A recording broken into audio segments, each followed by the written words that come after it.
Rated M for mature.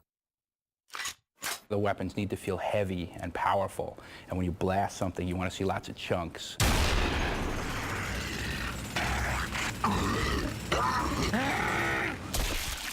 The way that the player interacts in Gears of War is by shooting the world. That's essentially his virtual hand.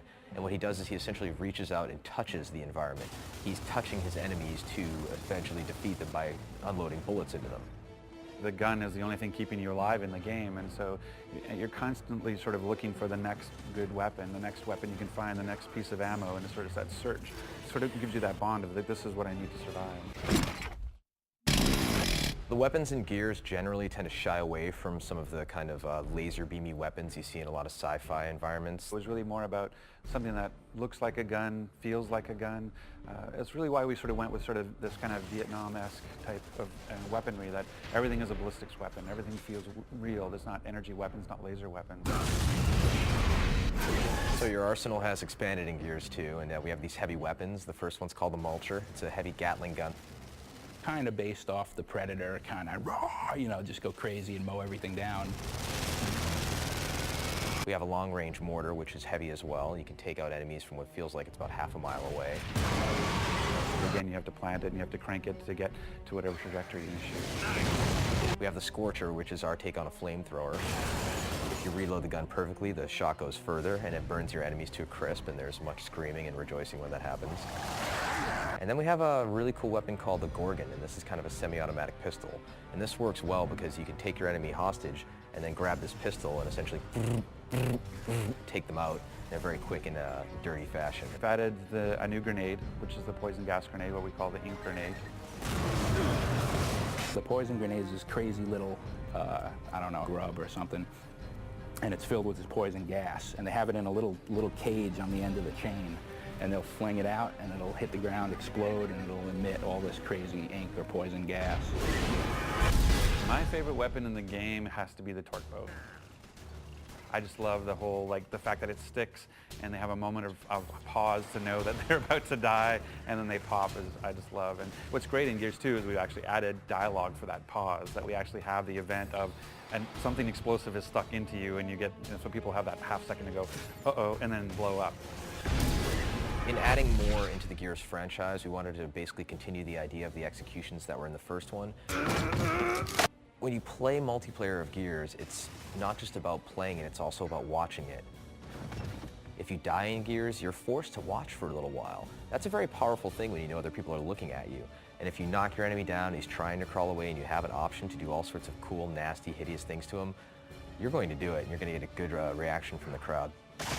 Yeah, I kind of like the beatdown, like when you turn the guy over and you can punch him out. I think that's really cool visually. And I love the sniper skull crush.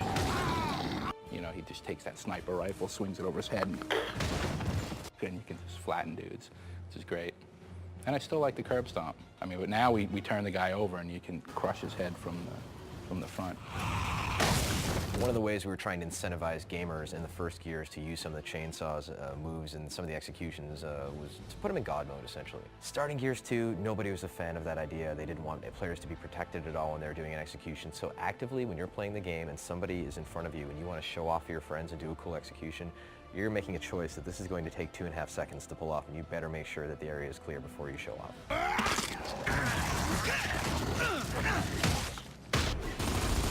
In Gears 1, when two players would come at each other with chainsaws, it was pretty much a random outcome as far as who would win.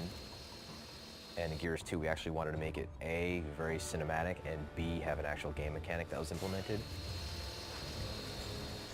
The bottom line is when two characters in Gears engage in a chainsaw duel, it lasts basically 2 seconds tops. Sparks are flying, you know, they grunt, and then it's over. And we're like, you know, all we basically have time for is just a quick button mash, so let's see, you know, how many times a person could hit B, and then whoever wins, wins.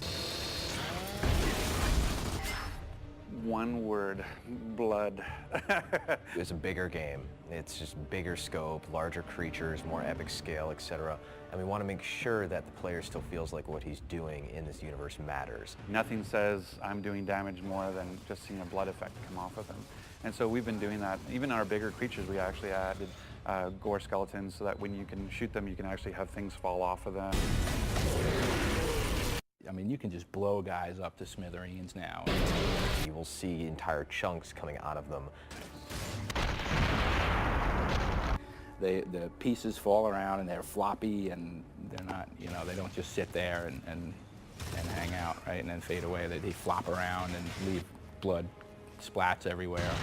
We use the term intimate violence to describe Gears of War. Even though we've sort of grown the scope of the combat and sort of bigger weapons as well, we still have these sort of intimate moments with the combat. It's like that old sort of cowboys and Indians feeling in the woods, you know, it feels really personal and really intimate. Running away won't help!